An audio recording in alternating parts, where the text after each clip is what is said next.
اردو کہانی میں خوش آمدید۔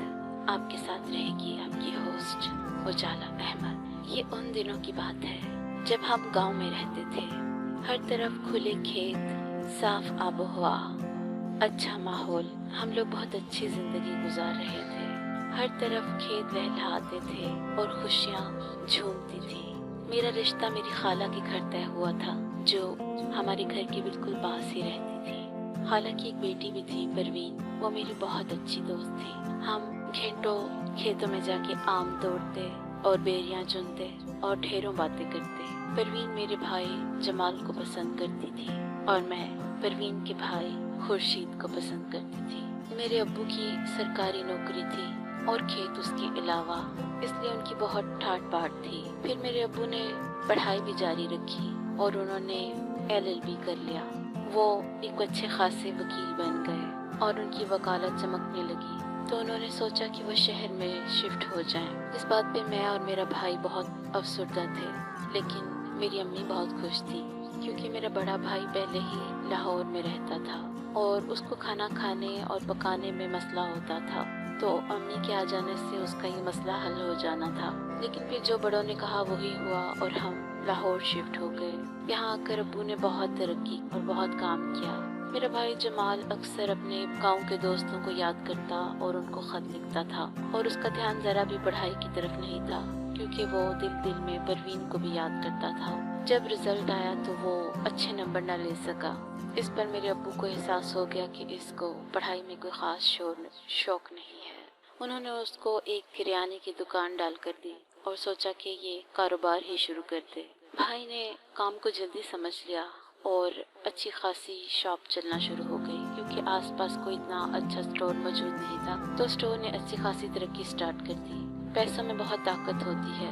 بھائی کام میں اتنا زیادہ الجھ گیا کہ اسے ہوش ہی نہیں رہی۔ اس نے اپنے دوستوں کو خط لکھنا بھی بند کر دیا اور پروین سے بھی رابطہ ختم کر دیا۔ پہلے وہ گاؤں چکر لگاتا تھا، لیکن اب اس نے گاؤں جانا بھی بند کر دیا کیونکہ ابو نے اس کو کہا تھا کہ اب تم نے خود اس دکان سے اپنے لیے پیسے جوڑنے اور اپنی شادی کا انتظام کرنا ہے۔ بھائی کو بھی پیسوں کی قدر ہو گئی تھی اور وہ دن رات کام میں الجھ گیا۔ بھائی کے دوستوں کے اکثر خطوط آتے تھے جن کو ان کے علاوہ کوئی بھی نہیں کھولتا تھا۔ ایک دفعہ میری نظر ایک خط پر پڑ گئی جو کہ پروین نے لکھا تھا۔ اس میں اس نے یہ اظہار کیا ہوا تھا کہ تم نے میرے 10 بار خط کا جواب ایک بار بھی نہیں دیا۔ اگر تم نے میرے ساتھ اس طرح کا دھوکہ کیا تو میں کچھ کھا کر مر جاؤں گی۔ مجھے بھائی سے یہ امید نہیں تھی، لیکن چونکہ میں خورشید کو بہت پسند کرتی تھی تو میں نے سوچا کہ اگر پروین کا رشتہ نہ ہوا تو میرا رشتہ بھی نہیں ہوگا کیونکہ ہمارے گاؤں میں وٹا سٹا ہوتا تھا۔ اس لیے میں نے بھائی کی طرف سے ایک خوبصورت سا خط لکھ کر پروین کو بھیج دیا۔ ان دنوں میں میٹرک میں تھی اور میرے اسکول کے راستے میں ایک لیٹر باکس ہوتا تھا۔ میں اس میں وہ خط ڈال دیتی اور خط پروین کو پہنچ جاتا۔ جیسے ہی پروین کو یہ خطوط ملنا شروع ہوئے وہ خوشی سے جھوم گئی۔ وہ اتنا خوش تھی کہ جمال نے اس کو ابھی تک نہیں بلایا۔ وہ اپنے مستقبل کے خواب سجانے لگی اور دن رات اسی شوق میں وہ خط اپنے سرہانے میں رکھ کر سونے لگی۔ اس کی امی کو بھی پتا تھا کہ جمال اس کو خط بھیجتا ہے اور وہ بھی مطمئن تھی کہ انہوں نے ٹھیک جگہ رشتہ کیا تھا۔ وقت گزرتا گیا اور میں گاؤں جانے کی منتظر رہی کہ کسی طرح میں جا کر خورشید کو دیکھ لوں۔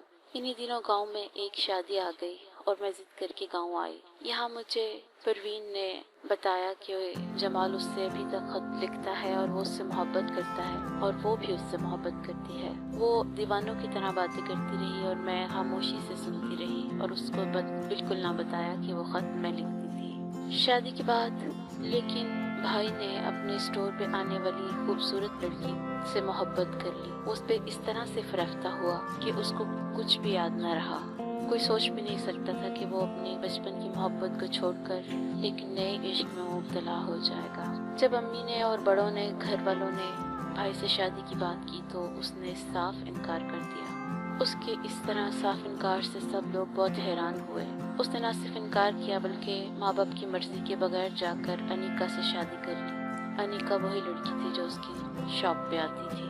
اس کی شادی کا سن کر پروین پہ اتنا برا اثر ہوا کہ اس نے وہ سچ کر دکھایا جس کی وہ دھمکی دیتی تھی۔ اس نے زہر کی گولیاں کھا لی اور اس دنیا سے چلی گئی۔ وہ دن اور آج کا دن میں اپنے آپ کو بہت بڑا قصوروار